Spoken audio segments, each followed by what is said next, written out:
So how should we cope with that? I know there are many students from the economics class, and I'm not trying to test them, but the GDP, or Y, equals to the labor productivity times the amount of labor input.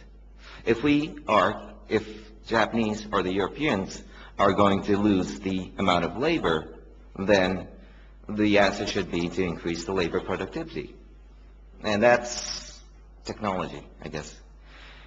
But the other question is, even if we are losing population as a nation as a whole, if the per capita GDP remains the same, then the people would enjoy the same economic life that they enjoy today. So the other question is to increase the labor participation. That's on the lower quotation here. So the challenge for Japan, and I guess the challenge for European countries as well, is how could we increase either labor productivity or labor participation to keep our GDP. To increase labor participation, I guess, comes the question of the quest for talented individuals, and also simple labor as well. To increase the labor productivity, we would have to focus on education and technology. So, I guess Japan, as the other countries in Europe, we would have to strongly focus on education, and particularly the government's job is to focus on basic science. Applied science could be done by corporations, but basic science is the arena for the government. So that's the policy that I guess Japan would have to focus on, and I believe that is the policy that Europe have to focus on. Now, as we have members from all over the world today, let me finally talk about what can we do together. In other words, what can the Japanese and the Europeans and people from all over the world can do together. I guess in the field of basic science, one area where we should cooperate together is relating to the field of environment. This is my third time visiting Switzerland, by the way, and I noticed that it was quite warm yesterday. I don't think it was because of global warming, but global warming and climate change are the challenges of today and tomorrow. Actually, let me just give you a certain figure.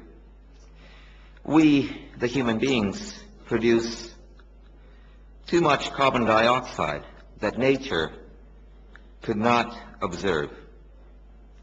Plants observe only 6% of what we produce annually. Actually, 60% are observed by the ocean, and 15% to 20% observed by the land. So the missing certain percentage is laid out onto the outside of the earth. I mentioned that plants do observe carbon dioxide. Plants, we have a beautiful flower over here. They observe carbon dioxide and produce sugar and oxygen. So my last point, and this is not a biology class, but my last point is that how do plants observe carbon dioxide?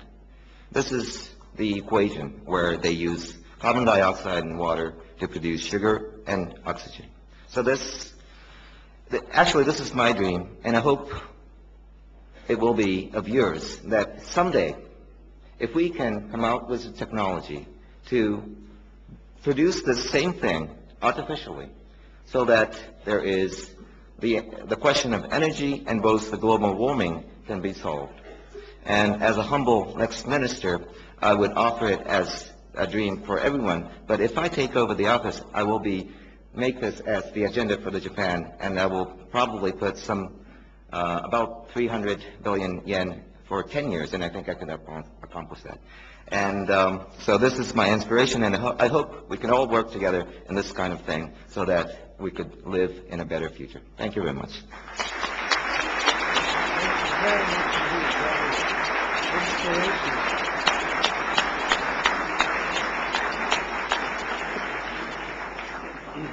Thank you very much indeed for that inspirational speech of what you might achieve as the next minister. Could we have the lights on, please? Because otherwise I can't see people. And last year I did a terrible thing. I called a man a woman. Gentlemen here. Could we have microphones for the gentleman? Thank you. Claude Begley, Deutsche Post, DHL. Mr. Minister, to which extent will Japan and China, which together with India are the driving nations in Asia, look for complementarities, and if so, which ones? How can Japan play its technological edge in that context? Or, to which extent will they be two different business models or competing society models? Thank you very much. Thank you very much. As I mentioned in my presentation, Japan, China may be very different, but there lies the strengths of the region. And therefore, I would say that we would like to see a complementary and a more united economy than today. But if you look at the growth rate, or if you remember the growth rate, that China enjoys 10% growth rate and Japan 2.4%. The difference, let me say, in year 2020, the difference would be much smaller than today. And by 2020, I guess we will see a gradual unification similar to that of Europe today. And technological end, I guess we would have to focus on that end because we are losing our population, and otherwise we cannot keep our economic level as today. So, if that may answer your question.